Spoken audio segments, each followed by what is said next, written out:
Nuestro grupo está conformado por Fabio Castro, Lina Jiménez, Eliana Neiva y Nicole Román. El tema que nos tocó fue patologías aviares como micotoxicosis y algunas de origen parasitario. Como primer caso tenemos la micotoxicosis, la cual pues se define como una intoxicación causada por el consumo, inhalación o contacto de alimentos contaminados con micotoxinas. Estas micotoxinas son metabolitos secundarios, los cuales son tóxicos producidos por hongos, cuyos principales géneros pues son el Aspergillus, Penicillium, Fusarium y en menor grado Alternaria. Para que realmente haya como una contaminación directa con las aves que se tienen en el corral, se debe o es causada por que estos hongos colonizan los granos de su comida, de su alimento, los cuales pueden ser generalmente el maíz, el trigo, la avena, la cebada, cualquier tipo de pronto de alimento que tengan a la mano estas aves de producción. Como etiología tenemos que se derivan estas micotoxinas en 5, que son la alfatoxina, aflatoxina, que está la B1, la B2, la G1 y la G2, que son producidas por el Aspergillus flavus y Aspergillus parasiticus. Está la ocratoxina, que es otra micotoxina, que se produce por Penicillium verrucosum y Aspergillus ocraceum. También tenemos los tricocenos, que se denominan como la toxina T2, la toxina HT2 y la DON, o bien dicha omitoxina. Esta se da por Fusarium, Myrtocium, Trichoderma, Trichoceum, Cephalosporium. También tenemos la Cearelona, la cual se da por Fusarium gramineum y Fusarium colurum. También tenemos la fumonicina, que se da por Fusarium vertiginosus y Fusarium proliferatum. Estas son las principales micotoxinas que pues afectan tanto a aves como a otras especies. Como sinónimos tenemos como en las aflatoxinas, síndrome del ave pálida. En la ocratoxina tenemos las iniciales de OTA. En la cearelenona está la toxina F2 o la SEM. Se puede llamar de esas dos maneras. Y también tenemos la omitoxina como DON. En este caso vamos a hablar de concentraciones máximas tolerables. Entonces tenemos 3 grupos principales, que están las aves jóvenes, las aves adultas y las gallinas ponedoras o reproductoras. Entonces, en el momento de la aflatoxina tenemos que tiene una concentración máxima tolerable para aves jóvenes de 10 partes por billón y en aves adultas y tanto en gallinas ponedoras es de 20 partes por billón. La ocratoxina tenemos que es de 50 partes por billón para aves jóvenes y de 100 partes por billón para aves adultas y gallinas ponedoras. La cearalenona tenemos que son 30.000 partes por billón, tanto en aves jóvenes como en gallinas ponedoras. Y en el tema de aves adultas tenemos 40.000 partes por billón. Los tricotocenos, como el DON, el T2 y el DAS, tenemos que 150 partes por billón de aves jóvenes, aves adultas y gallinas ponedoras. Entonces, en este caso estamos hablando de las concentraciones máximas tolerables que se pueden encontrar de pronto en los alimentos que se les suministra a estas aves. ¿En qué países o zonas se presentan? En el cuadro que se puede observar, tenemos que en las regiones que se pueden presentar o que se han presentado, prácticamente es pues en todo el mundo. Lo que diferencia es qué tipo de micotoxina ataca qué sector. Entonces, por ejemplo, podemos ver que las aflatoxinas pueden atacar principalmente en Asia, Latinoamérica, África y el sur de los Estados Unidos. Y que, por ejemplo, las ocratoxinas tienen Asia, Latinoamérica, África y los Estados Unidos. También tenemos que en el tema de fumonicinas, tenemos también a Latinoamérica, a Asia, a Europa. Entonces, realmente estas micotoxinas es mundial. Eh, entonces, lo único de pronto que se diferencia es qué tipo de micotoxinas se puede encontrar según el manejo que se le esté dando a las aves. Como patogenia, cada una actúa de una manera diferente. Entonces, las aflatoxinas tienen una gran actividad cancerígena, teratogénica y mutagénica. Lo que afecta principalmente las aflatoxinas es los órganos del hígado, el riñón y el cerebro, las cuales generan un síndrome de inmunosupresión. En las fumonicinas hay una inhibición de biosíntesis de esfingolípidos, los cuales son unos constituyentes principales del hígado. Ellos lo que hacen es ayudar como a la comunicación celular, lo cual como hay una inhibición, entonces hay un daño en la parte funcional del hígado. En la parte de micotoxina como la ocratoxina, se produce un síndrome nefrotóxico, el cual produce trastornos en el hígado y acumulación de glucógeno en los tejidos, tanto hepático como muscular. En los tricocenos tenemos que hay una potente actividad inmunosupresora, a lo cual se le atribuye pues que tiene una gran actividad de elevar el pH, o sea, volverlo alcalino, y esto produce un sinnúmero de lesiones en el organismo del ave. También tenemos la cerealenona, la cual tiene una actividad esteroidea. Entonces, esta lo que pasa es que afecta principalmente la parte reproductora. Según la literatura, esta micotoxina no se reporta en mayor proporción. Digamos que se puede decir que es una de las que menos afectación tiene en la parte productiva. Como signología, cada una pues se determina también pues los síntomas provocados hacia el ave. Entonces, la aflatoxina se da generalmente en gallinas ponedoras, lo cual lo que produce es una reducción de la postura de huevos y el peso del huevo. Entonces, lo que le pasa al ave es un aumento de la grasa hepática. Esto pues infiere directamente en una deficiencia en la covabilidad y una mayor mortalidad de los embriones, lo cual también puede producir mala pigmentación en los pollos de engorde, y en las aves afectadas se puede presentar una disminución del consumo de alimento, por ende pues el retraso del crecimiento y la disminución de producción de huevos, hasta pues llegar a la muerte y problemas de piel, hígado y riñones. En el tema de las ocratoxinas como signología, causa una reducción del consumo de alimento, por ende una pérdida de peso, y pues como consecuencia de esto hay un incremento en la mortalidad de estas aves. En la necropsia se puede hallar unos riñones pálidos e inflamados por nefritis y el hígado pálido y aumentado de tamaño. Las fumonicinas son neurotóxicos y nefrotóxicos, lo cual provoca un edema pulmonar y cerebral con lesiones cardíacas. Entonces, los órganos principalmente afectados es el cerebro, el pulmón, el hígado, el riñón y el corazón. Como otros signos clínicos, son una pérdida de peso, diarrea, ascitis, hidropericarditis y palidez del miocardio. Esto pues ya se puede observar en el momento de la necropsia. También una hepatomegalia y un aumento de la molleja. En los tricotecenos, los síntomas más clásicos es la toxicidad crónica, lo cual provoca erosiones y úlceras en la cavidad oral. Entonces, esto es como lo más característico para identificar esta micotoxina.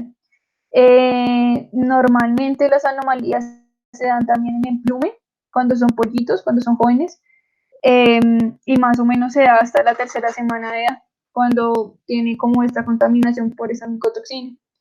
La cearalenona, lo que realiza es un estrogenismo en hembras, lo cual provoca quistes en el oviducto con distensión y material fibrinoso. Entonces, pues, la afectación directamente aquí es en el huevo, con menor grosor de su cáscara y su calidad interna, con una proporción menor de calcio y de potasio. Bueno, a continuación podemos ver las lesiones macroscópicas, como ya lo he dicho anteriormente, según cada micotoxina, se pueden ver lesiones a nivel del pico, partes reproductivas o la muerte siendo a temprana edad. Y como lesiones microscópicas podemos ver un daño a nivel renal, a nivel hepático y pues digamos que también a nivel histológico también se pueden encontrar varias anormalidades. Como diagnóstico tenemos dos diagnósticos, uno clínico y uno de laboratorio.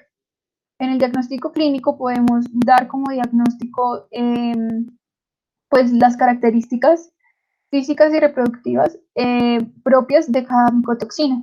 Entonces, ante esto, pues podemos ver de pronto una disminución de los huevos, el vómito, el retraso de crecimiento y problemas relacionados específicamente con cada una de las micotoxinas. En el laboratorio, lo que se realiza es una prueba, pero es directamente al alimento, ¿sí? Entonces, lo que se toma es el alimento, se hace una extracción con unos solventes, con la muestra que se crea contaminada para realizar varios ensayos. En el laboratorio lo que se puede hacer es cromatografía en capa fina, cromatografía en líquidos de alta resolución, también se puede realizar ELISA y una visualización bajo luz UV para poder ver la presencia de estas micotoxinas. Como diagnósticos diferenciales tenemos que puede existir también una deficiencia de vitaminas A, E, B6 y biotina, minerales como el cobre y el zinc, y un estrés de eclosión o coccidiosis. Tenemos como tratamiento preventivo la detección temprana de estas micotoxinas o de estos agentes en los alimentos para evitar de pronto una propagación mayor hacia más animales. Entonces es como lo que se establece realmente como prevención. Pues para hacer un estudio previo del alimento que se les administra y el manejo que se les da. Como tratamiento curativo, realmente no existe un tratamiento específico. Lo que se da es, o lo que se brinda y se recomienda es una dieta específica que sea alta en vitaminas y minerales, a incrementar el nivel de proteínas y pues específicamente minerales como el selenio y lípidos para suplementar, entonces sería la metionina. En exposiciones agudas se debe tratar, pues según un estudio, con absorbentes orales, como lo son el carbón vegetal o la betonita. Esto se da para minimizar la absorción de esta micotoxina a nivel del tracto gastrointestinal. Bueno, a continuación hablaremos sobre una enfermedad de parasitosis que se denomina histomoniasis. La histomoniasis es conocida también con el nombre de la enfermedad de la cava negra. Es causada por la histomoniasis meleagris. Su patogenicidad varía según la especie. Entonces se puede ver en pollos, se puede ver en pavos y se diferencia su mortalidad según la especie en la cual se ve afectada. Tenemos que tiene un periodo de incubación el parásito de 7 a 10 días y la frecuencia en la cual afecta las aves es que este protozoo puede infectar bastante a las aves de corral, también puede afectar a pavos, pavos reales, pollos, faisanes, perdices, codornices y gallinas reproductoras. La distribución generalmente pues es a nivel mundial. Sus sinónimos, como ya lo hemos dicho, es cabeza negra, tiflo, hepatitis del pavo, enterotiditis infecciosa y mal negro de los pavos. Su proceso de patogenia, pues como ya habíamos dicho, es un protozoario que daña el tejido mediante la secreción de una enzima proteolítica. Esto se da porque pues, es consumido por el animal. Los huevos son consumidos por el animal. Cuando son consumidos por el animal, lo que hace este huevo es que llega al ciego. Al llegar al ciego, invade la mucosa cecal y produce tiflitis, aumentándose que los tejidos aumenten y provocando úlceras, pues por esta secreción de la enzima. Entonces, esto lo que produce es un fallo a nivel de función de la mucosa. Entonces, por ende, hay un síndrome de mala absorción, lo cual da como signología, es una diarrea muy acuosa y de color amarillo. Cuando ya está colonizado totalmente, hay un paso que es hacia el hígado, provocando procesos ulcerativos también en el hígado, provocando una hepatomegalia y en una afección mayor o más avanzada se hace una fase de no retorno por el daño hepático. Entonces se ve reflejado en sus mucosas que se vuelven cianóticas y pues se puede diferenciar en su cresta de pues más que todo pues en las aves afectadas de un modo avanzado. Como signología tenemos que, pues como ya habíamos dicho, por el daño de mala absorción en su sistema digestivo, tenemos una aparición de diarrea acuosa de color azufre, amarillo. Algunos pavos caminan de un modo particular y adoptan una posición característica. Los signos clínicos aparecen más o menos dentro de los 7 a 12 días post-infección, mientras que se da el momento de incubación y el aumento, se ve un aumento excesivo pues de la depresión del animal, aparece con alas caídas. En el momento de que sea un cuadro agudo, se da la característica de las diarreas y letargia, también disnea y una coloración en la piel que va de rojo azulado a negro en la cabeza, por el tema ya de daño de mucosa tanto intestinal como todo el daño hepático. Bueno, a continuación sigue mi compañero Fabi. Muchas gracias.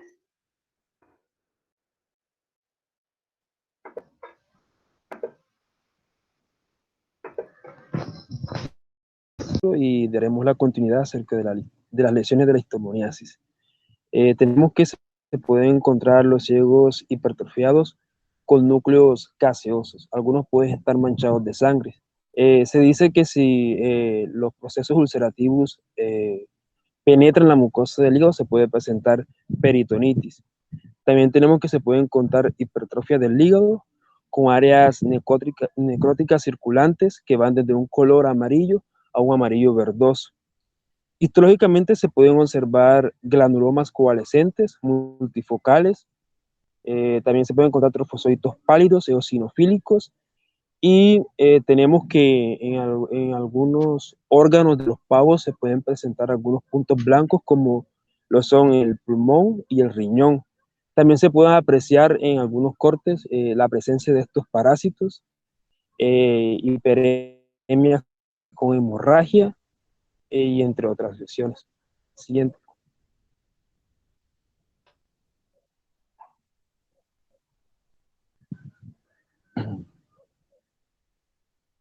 Bueno, el diagnóstico se dice que la presencia de las lesiones características son lo suficientes para un diagnóstico presuntivo, pero también se puede hacer la identificación de la histomoniasis mediante exámenes corpológicos, obviamente cuidadosos de manera preferible con contrastes y con muestras obtenidas recientemente de algunas aves muertas en el laboratorio, que deben conservarse ya sea en calor durante la preparación.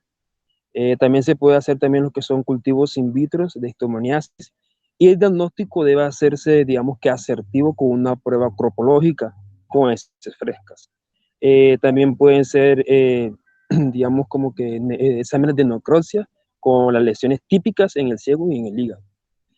El diagnóstico diferencial, tenemos que esta enfermedad puede ser, bueno, tiene que ser diferenciada con enfermedades como lo son la coccidiosis fecal, la salmonela, la tricomonomiasis, la tuberculosis y la leucosis linfoide. También tenemos la cifosis y la pulverosis, entre otras. Siguiente.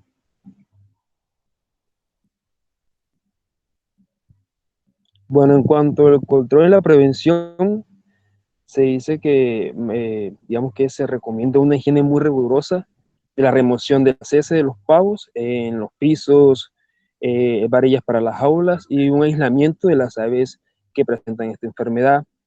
Desparasitación con benzimidazoles con el fin destruir el hospedero intermediario, que en este caso es el Heterachia gallinarum. Más que todo, no se dice que hay un tratamiento, sino más que todo es a base de prevención. Eh, Se debe administrar fenotiacinas a los pavos mezclados con alimentos a razón de 0.5-0.75 gramos por cabeza. Por otra parte, también se han hecho excelentes resultados con las piperacinas. Siguiente.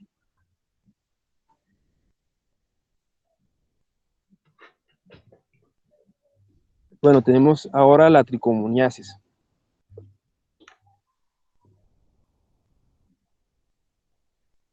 Bueno, la tricomoniasis es una enfermedad aviar, más que todo del tracto digestivo superior, producida por un protozoario flagelado, en este caso el Trichonomas gallinae, el cual es responsable de una de las parasitosis más comúnmente observadas en aves rapaces. La forma clásica, la expresión de esta enfermedad cursa con una erosión en la mucosa orofaringea y buche, es decir, necrosa esta mucosa y forma placas amarillentas de material gaseoso que lo sustituye.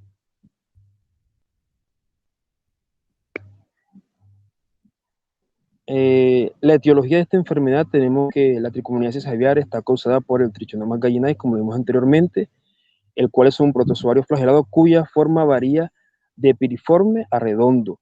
Tiene una medición de 6.2 a 18.9 micras, tiene 4 flagelos aerobios libres y un quinto que se dirige posteriormente a lo largo de una membrana ondulante.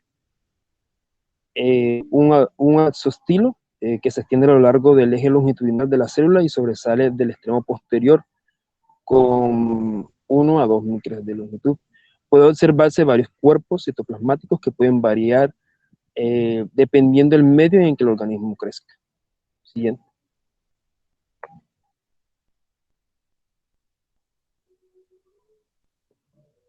El periodo de incubación de esta enfermedad puede ser alrededor de 1 a 4 días, reproduciéndose por fisión binaria. En cuanto a la distribución, tenemos que está presente particularmente en toda España, desde las Islas Baleares y Canarias, Ceuta y Melilla. Siguiente. En cuanto a la frecuencia de aves afectadas, aunque el Trinoma gallinae tenga preferencia por los aves columbiformes, se ha descrito casos en un gran rango de familias de pájaros, como las aves rapaces, aves no voladoras, las aves carroñeras, también se pueden infectar cuando comen palomas infectadas con este parásito. Sinónimos de esta enfermedad tenemos el botón amarillo, chancro o frowns.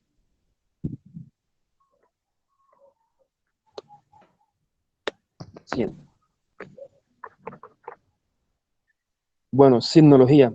La gravedad de las lesiones depende de la virulencia de la tricomona y la virulencia depende de la cepa. Las cepas débilmente patógenas pueden causar apenas más que una salivación excesiva e inflamación de la mucosa, de la boca y de la faringe. Si por el contrario son muy virulentas, se puede llegar a producir lesiones muy graves en la cabeza, cuello y buche, o invadir también hígado, pulmones, pericardio, peritoneo, sacos aéreos y páncreas. Siguiente.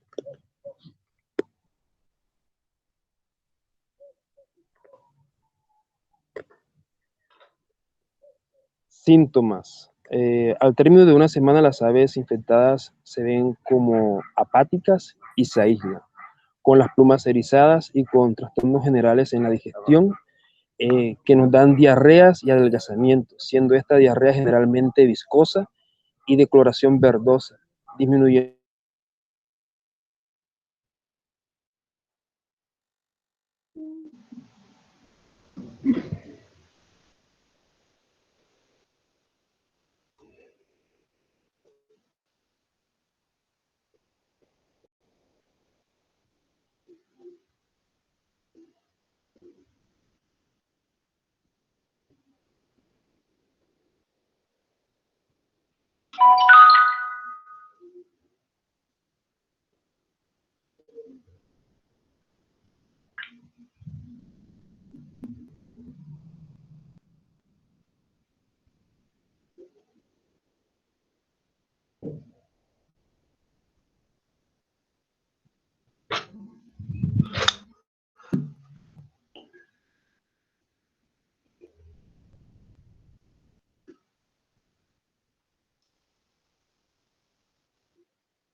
Bueno, profe, qué pena, a Fabio se le cayó el internet.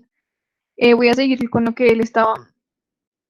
Bueno, como síntomas, se tiene que, al estar más o menos una semana el ave infectada, se tiene como que están apáticas y se aíslan.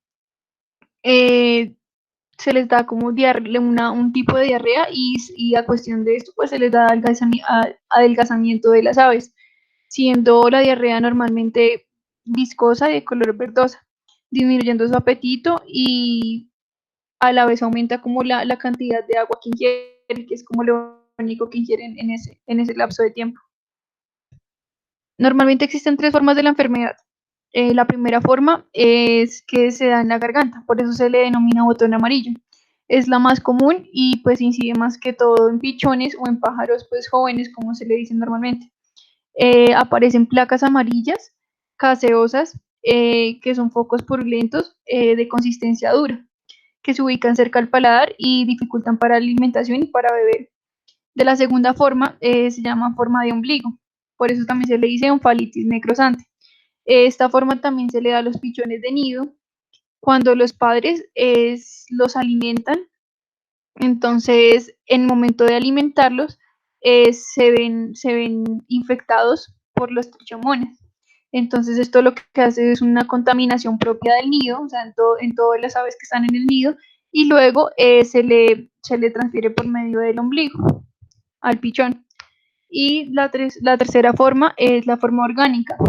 Entonces es cuando las trichomonas invaden el organismo del pájaro produciendo una generalización de todo el parasitismo a los órganos en el ave, siendo pues atacado principalmente el hígado y dando focos caseosos, delimitando pues como que las lesiones, dando pues a su muerte y destrucción total del tejido, lo cual se puede ver en la necropsia. Como lesiones, ya habíamos dicho anteriormente, las lesiones más extensas se pueden visualizar en la boca y la faringe, que es como el material caseoso que se forma, lo cual hace una oclusión del lumen para que, pues, lo que dificulta su alimentación. Como diagnóstico, se tiene una base de antecedentes clínicos, una identificación de las lesiones anteriormente dichas y una observación de los agentes con un medio de cultivo. Y como diagnósticos diferenciales tenemos la moniliasis, la viruela aviar, la capilariasis y la deficiencia de vitamina A. Como tratamiento preventivo tenemos que que las palomas viejas más o menos se tratan de 8 a 14 días en el momento de la eclosión de los huevos, una desinfección periódica de los recipientes de bebida y en los criaderos de palomas pues tener cuidado con la introducción de nuevos pies de cría, entonces hacerle como toda la inspección clínica antes de introducción de los huevos.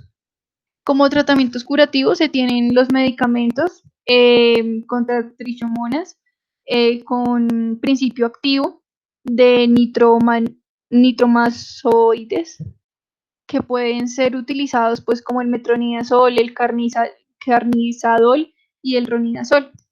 Estos tienen una buena absorción por vía oral. El tratamiento como ideal es por vía oral, 1 gramo por litro de agua durante 7 días. Entonces, como se puede dar cuenta, hay una presentación comercial de metronidazol para poder hacer el tratamiento curativo.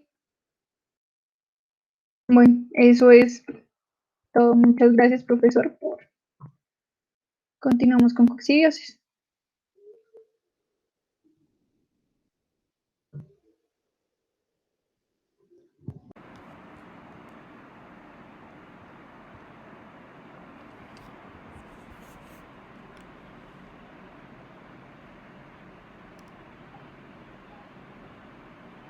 Bueno, continuando entonces con las patologías aviares de origen parasitario, tenemos ahora la coccidiosis.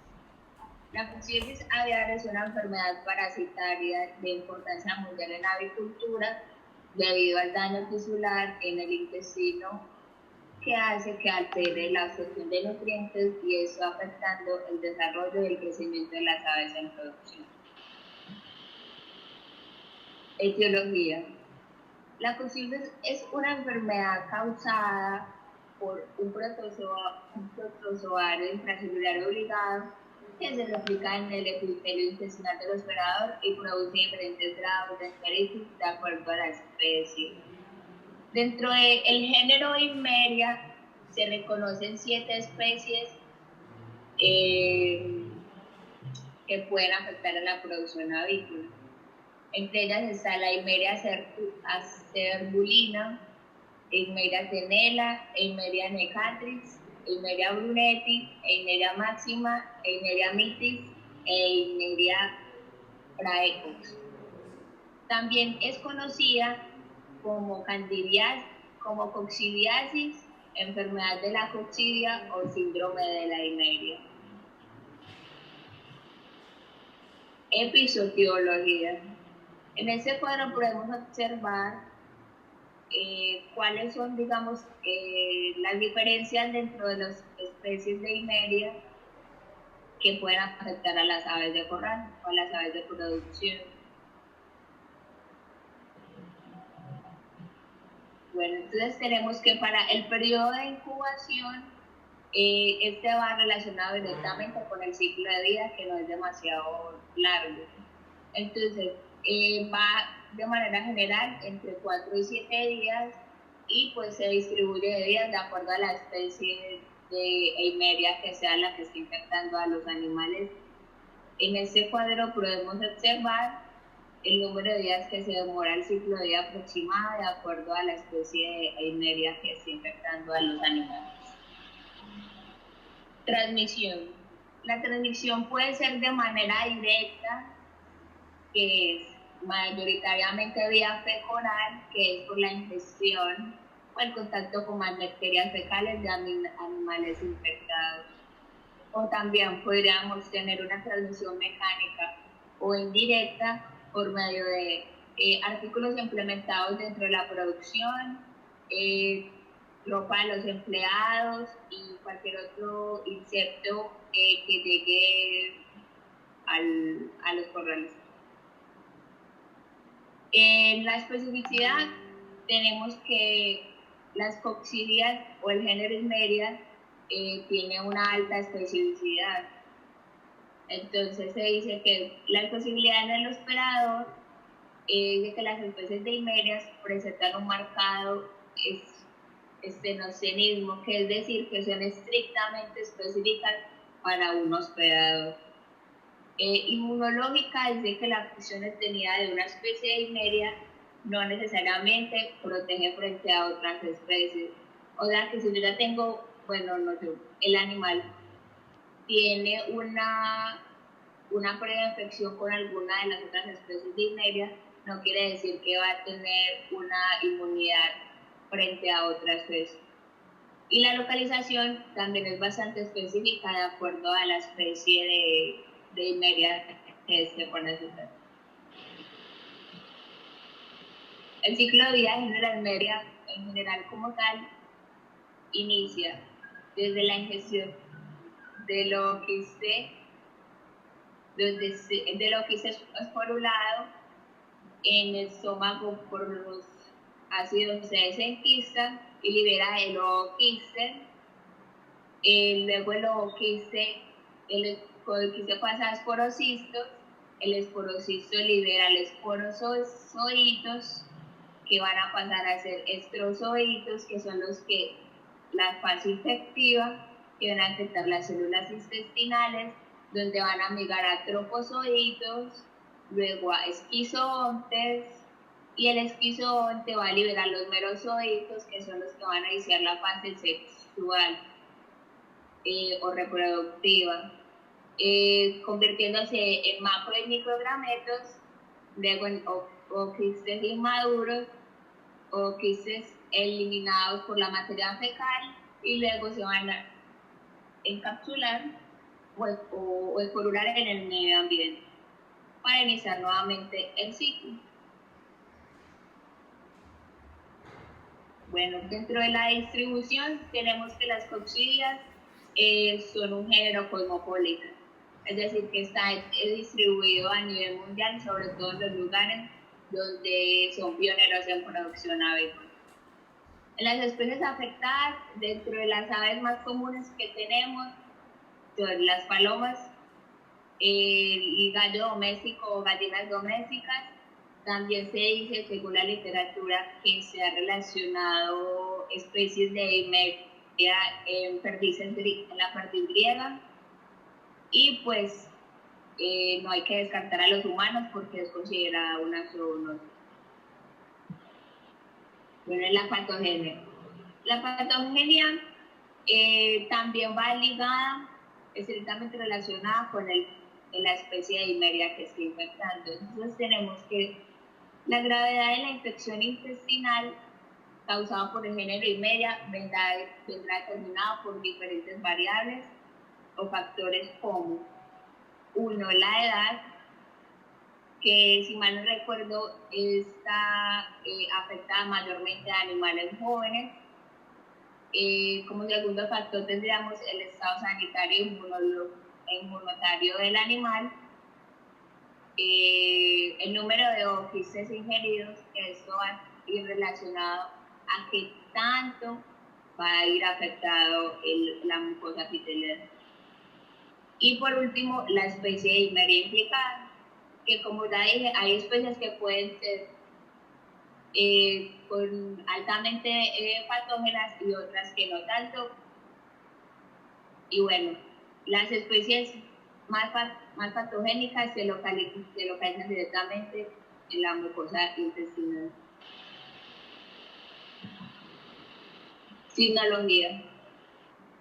La presentación desde una enfermedad aguda con alta mortalidad y grandes pérdidas económicas hasta el proceso subclínico que solo disminuye la producción y que es difícil de diagnosticar. Entonces, de manera general, la sinología presentada es la destrucción del epitelio intestinal, alteración de la absorción de los nutrientes, pérdida de peso y retraso del crecimiento, descenso de la fuerza y pérdida de la calidad de carne, plumas erizadas, somnolencia, heces mucosas o sanguinolentas, deshidratación, anemia y la porción intestinal que se va a ver afectada, pues como ya dije anteriormente, se va a ver dependiendo de la especie de Imeria que se patogenizando. Las lesiones. De manera general, también tenemos que las lesiones más evidentes son la destrucción de la pared intestinal, el engrosamiento de las estructuras externas. Aquí también vemos sacos ciegos bastante hipertrofiados, el retraso del desarrollo muscular a nivel de la pechuga, hemorragia por la destrucción de la pared intestinal, y de manera externa también podemos evidenciar hemorragias repetidas. Dentro del diagnóstico tenemos que para un diagnóstico clínico sería bastante difícil diagnosticar coccidia, por lo que tiene bastante semejanza a otras enfermedades intestinales. En exámenes de laboratorio tenemos que se hace estudio anatopatológico e histológico, y también se hacen exámenes de microscopio para la detección de ooquistes mediante la materia fecal, contenido intestinal o muestras de la cama de los corrales.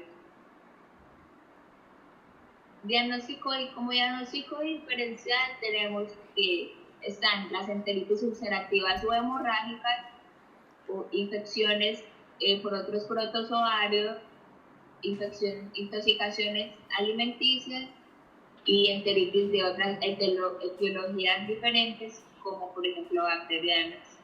Entonces aquí en las imágenes podemos observar cómo se podría observar histológicamente aquí el crecimiento al interior de las células donde señala la flecha. Esa es una fotografía de microscopía donde se está haciendo lectura de ooquistes, y pues la necropsia, que también es un abordaje que mayormente se utiliza cuando hay alta mortalidad. Tratamiento. Dentro del tratamiento preventivo para la coccidiosis tenemos que incluye el empleo de coccidiostáticos, que lo que se recomienda es que se implemente desde el día 0, desde el que inicia la producción, hasta unos cuantos días aproximados al sacrificio. Se puede hacer de manera, por así decirlo, intermitente por varias fases para no ir generando resistencia. También existen vacunas, vacunas atenuadas, vacunas no atenuadas y otras cuantas. También lo más importante es la bioseguridad, que es tener las condiciones adecuadas, las instalaciones adecuadas, el aseo de la cama, de los corrales, del piso, y no dejar atrás o a un lado la calidad del alimento, sobre todo porque el empleo de coccidiostáticos se hace dentro de los piensos, o sea que la eficiencia de los coccidiostáticos va a ir ligada a la calidad del alimento con el que se combina.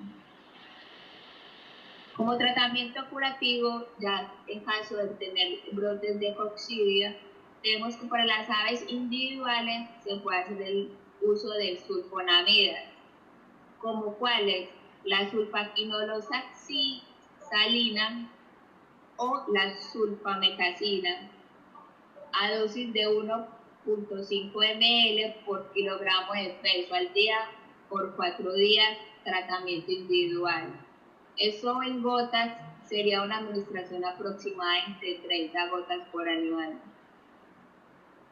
Para el tratamiento curativo del lote como tal monorral de pollo, podemos emplear toltrazuril a dosis de 7 miligramos por kilogramo de peso vivo, que esto sería también igual a manejar una proporción de 1 ml de toltrazuril por 1 litro de agua.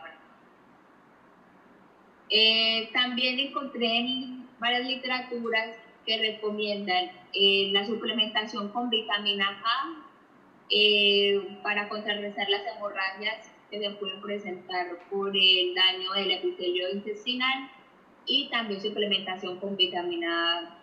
Además, encontré que se puede recomendar la administración de maíz molido o maíz refinado para controlar la pérdida de líquidos y posibles deshidrataciones. Muchas gracias.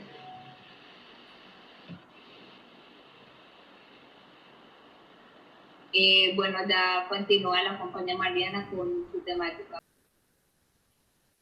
Bueno, los endoparásitos.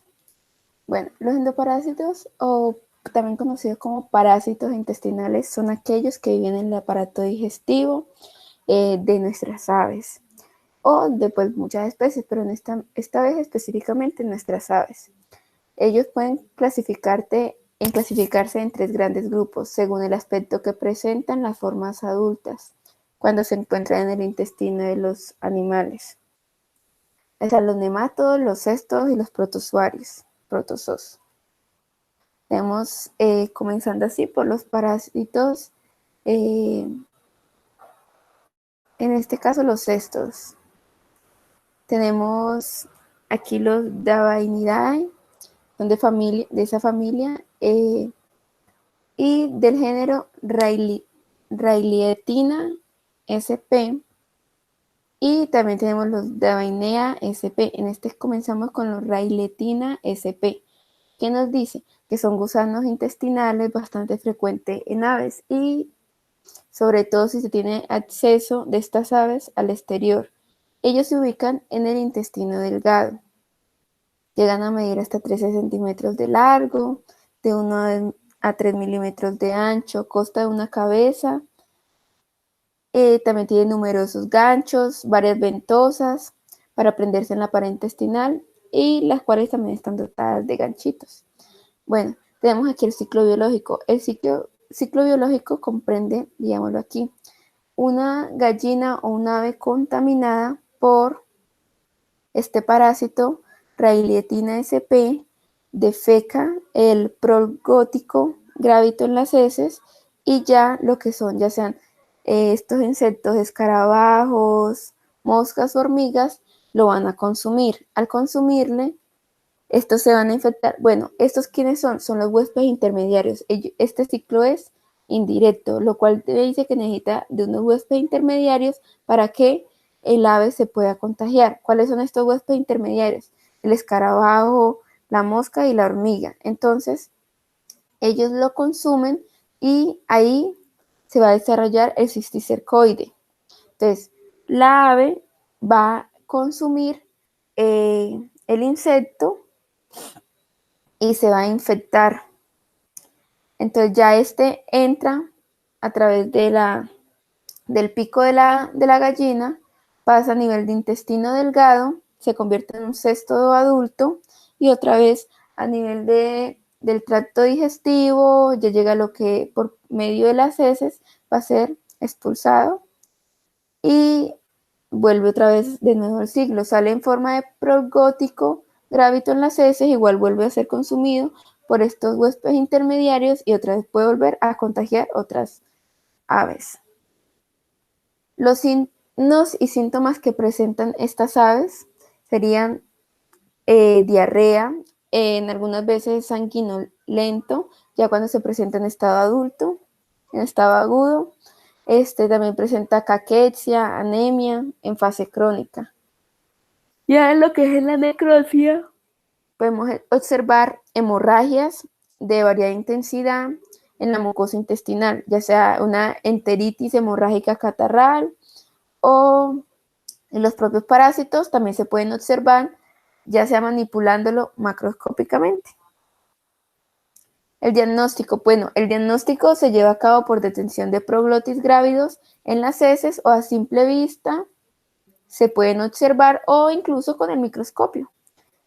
Es muy raro encontrar estos huevos de estos parásitos en las heces. Tenemos ahora sí el Davainea sp. Este es mucho más dañina en cuanto a la otra, la Railietina sp. Afecta a los pollos, gallináceas, pavos, pintadas e incluso muchas aves silvestres. También posee cabeza, que es el escoles, posee ventosas. Los huevos miden de 35 por 50 micras y están provistos de ganchos embrionales. El órgano predilecto por este parásito es el duodeno. El ciclo biológico es igual, es en cuanto a que es indirecto, lo que necesita un huésped intermediario, en este caso son las babosas. ¿Qué pasa? Hay gallinas contaminadas, tienen este parásito, entonces ellas excretan el proglótido grávido en las heces. Entonces, ¿qué viene? Las babosas y se lo consumen. Entonces ahí se desarrolla el cisticercoide, que lo va a consumir, o sea, la gallina se consume la babosa, por lo cual se infesta. También hace el mismo proceso, viaja a lo que es intestino delgado y es expulsado otra vez por medio de las heces y otra vez se repite el ciclo. Signos y síntomas: tenemos reducción del aumento del peso, desnutrición, debilidad, parálisis. Pues como dijimos, tiene, por decirlo así,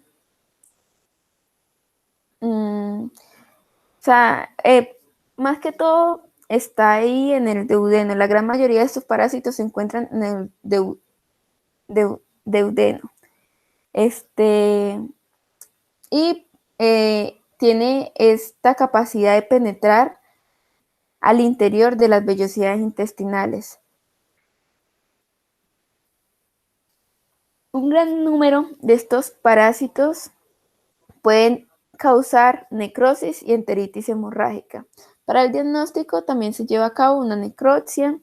Se pueden también encontrar en las heces proglótides grávidos, pero no se encuentra muy frecuentemente. Para el diagnóstico conviene sacrificar un gran número de estos animales y se deben examinar frotis intestinales al microscopio. Tratamiento. Bueno, normalmente para estos dos se maneja el mismo tratamiento por tratarse de los mismos cestos. Entonces, ¿qué se utiliza? Albendazol, febantel, flubendazol, mebendazol. Ya en el caso del levamisol y la verbentina, otros endectocidas, por ejemplo, la piperacina y el pirantel no son eficientes contra estos cestos. Tenemos acá otra familia que es los Chanotaenia, que es del género Chanotaenia, que también pues vienen siendo cestos. Es una especie de gusanos de cinta.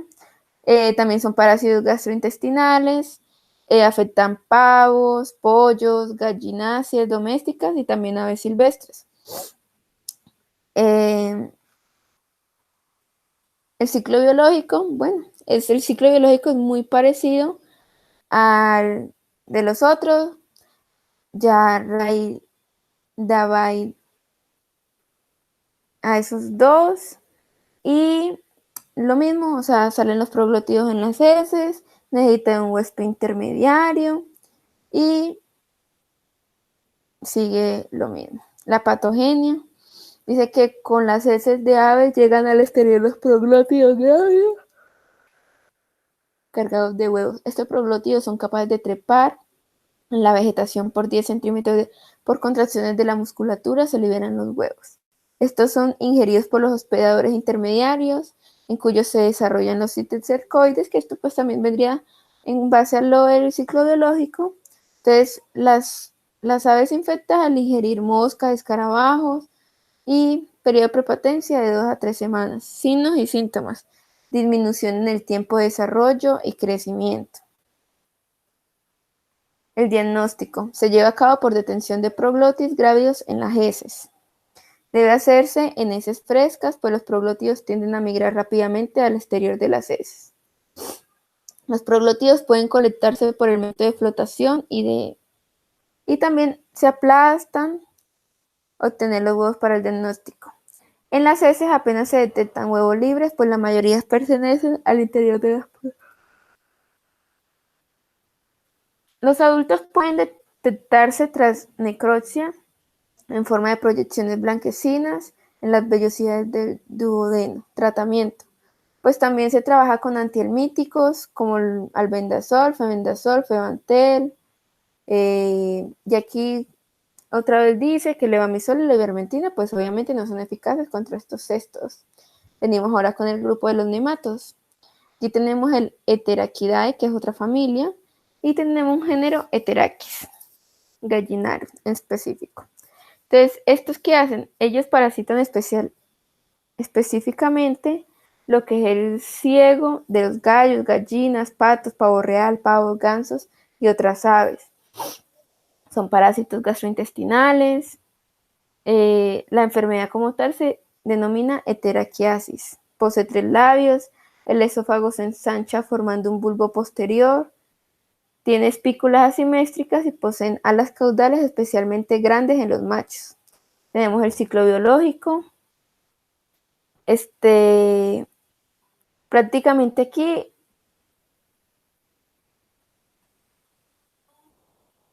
ellos al consumir un gusano el cual tenga la larva infectante que es la 2, la segunda larva en su fase infectante, entonces el ave lo consume, entonces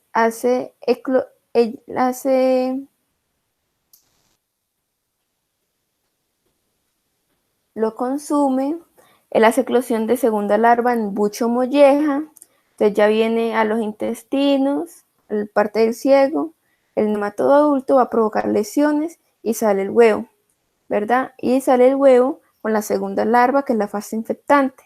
Entonces las aves se infestan por ingestión. Las lombrices se comen los huevos del Equiraquis, pueden albergar al segundo estado larvario durante largo tiempo, infestan al ave cuando ingieren las lombrices. La patogenia. El daño mayor es consecuencia de que transmite Histomonas meleagridis, un protozoario flagelado, el agente responsable de la enterohepatitis infecciosa o histomoniasis. Y síntomas tenemos engrosamiento, inflamación, nodulaciones en los tabiques secales de las aves, letargo en el crecimiento, depresión del apetito. Diagnóstico: huevos por flotación, y los adultos pues pueden encontrarse en necrosis. Tratamiento: tenemos también febendazol y pues se puede repetir a los 10 días, levamisol, nitrofurosilidona y metronidazol por 5 días, benzimidazoles. Tenemos el Syngamidae, otra familia del género Syngamus trachea. La etiología se encuentra en la tráquea del pavo, esa gallina, faisán, gallina de Guinea, ganso y en otras especies. Es un parásito hematófago. Ambos sexos se encuentran en acoplamiento permanente, son nematodos del sistema respiratorio muy dañinos y frecuentes en aves. La enfermedad causada por infecciones con estos nematodos se denomina singamiasis o singamiosis. Syngamus trachea no afecta ni a bovinos, ni a ovinos, ni a caprinos, porcinos, caballos, ni gatos, ni perros. Bueno, el ciclo biológico es similar. Se puede contagiar al consumir el gusano, que pueda contener lo que es la larva infectante, el estado infectante. Ya esto causa una serie de patologías.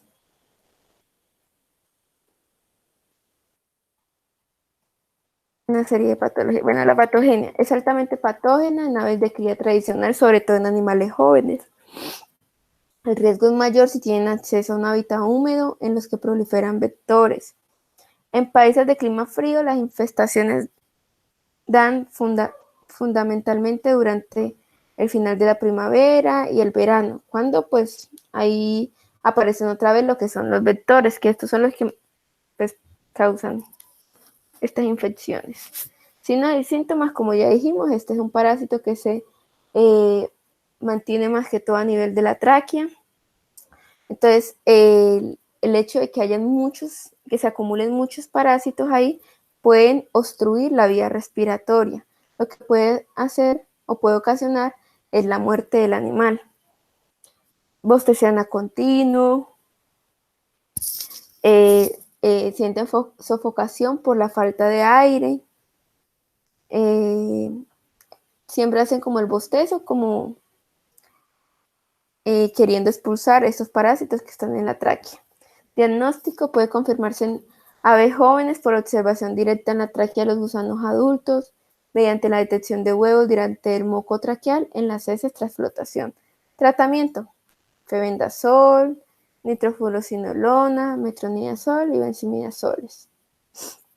Tenemos otra familia, Ascarididae, del género Ascaridia galli. Etiología: parasita el intestino delgado. Es muy frecuente y afecta a gallináceas, pavos, gansas y otras especies de aves. Esta enfermedad es causada por las infecciones con estos nematodos, se denominan ascariasis, ascariosis, ascaridosis. Bueno, este también es de un huésped intermediario, es indirecto. Entonces, ¿qué hace?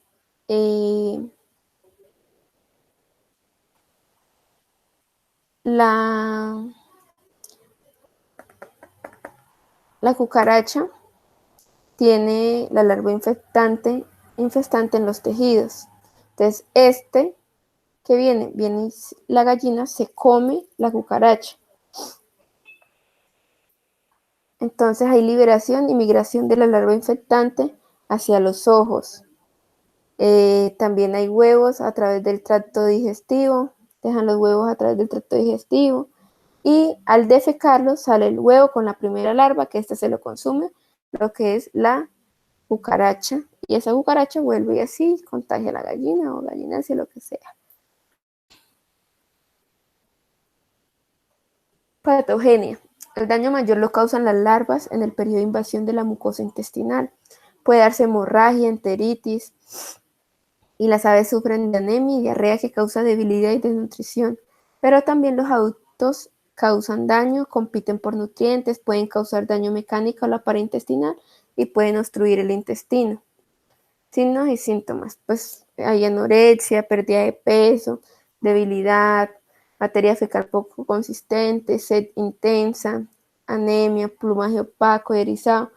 Pueden verse los parásitos en el excremento y también en los vómitos.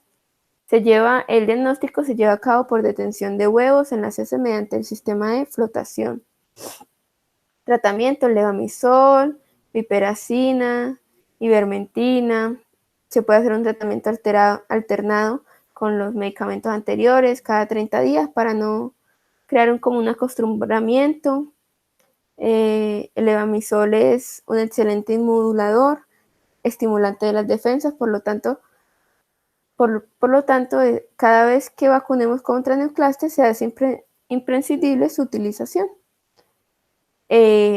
Otra familia, Subuluridae, del género ya sea Subuluridae brumti, Subuluridae differ, Gallopavis o Strongylina. Etiología: el órgano predilecto de Brumti, Gallopavonis y Strong es el ciego, y de Subulura differens es el intestino delgado. Esta no afecta a ovinos, caprinos, porcinos, ni caballos, ni gatos. Ciclo evolutivo. Es lo mismo. Necesita un huésped intermediario, es un ciclo indirecto. Digamos que consume ya sea una cucaracha o grillos. Estos vienen con la larva infectante.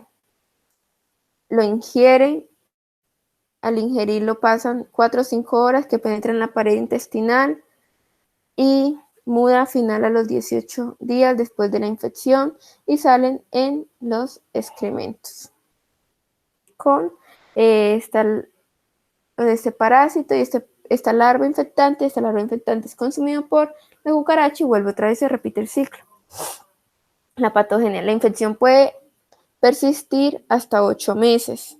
Sin embargo, el ciego no muestra daño, no hay evidencia de penetración de la larva ni reacciones inflamatorias intensas ni intensas manifestaciones. Si no hay síntomas, se disminuye la productividad y pues disminuye en cuanto a la ganancia de peso. Diagnóstico: se lleva a cabo por detención de huevo en las heces, si bien es bastante difícil determinar la especie concreta. En la necropsia, tras el sacrificio, pueden detectarse los gusanos adultos en el órgano afectado. Tratamiento: también con antihelmínticos, albendazol, febendazol, febantel, Nos dice que aquí en este caso, el etoxi y ivermectina pueden ser eficaces. Y ya en este caso tenemos los protozoarios, que tenemos la giardia. Es un parásito unicelular que habita en el intestino delgado de muchas especies animales, en este caso las aves, ya hay otros también en mamíferos en cuanto al hombre y otras especies. También puede encontrarse en el agua no tratada, ya que se excreta por la vía. Signos y síntomas. Ahí presentan picores, en cuanto el ave se rasca mucho, como si tuviera prurito, y se arranca las plumas, más que todo en las zonas de los flancos, los hombros y el vientre. Diarreas, o sea, esas fétidas, comportamientos extraños de ingestión de alimentos, intenta consumir otra clase de alimentos que no son específicamente lo habitual, como plástico, madera, tiene pérdida de peso, letargia, anorexia, muerte en casos de parasitosis intensas no tratadas. O sea, esto afectaría muchísimo nuestra producción. Diagnóstico. El diagnóstico es complicado ya que la giardia no siempre se excreta y es necesario el examen de varias muestras para detectar el parásito. También se hace pruebas de laboratorio específicas como son la ELISA. Esta detecta el anticuerpo contra la giardia. Es muy poco confiable.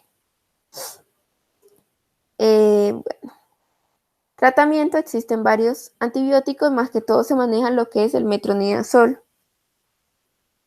Y ya, dependiendo del veterinario, las recomendaciones.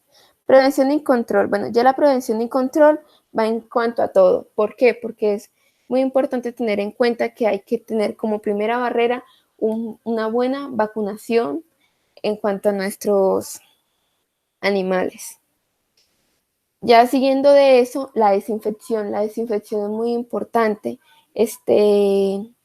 Desinfectar lo que son los palos, bebederos, comederos, el suelo, evitar el acceso de otras aves. También sigamos, ya tenemos algún contagio o sí, tener unas buenas medidas higiénicas, sanitarias, esto nos ayudaría mucho a controlar este proceso. Entonces, las desinfecciones locales, tratar lo que son las aguas residuales, la detención y tratamiento de animales enfermos y portadores, el manejo adecuado, son unas medidas muy buenas para la prevención.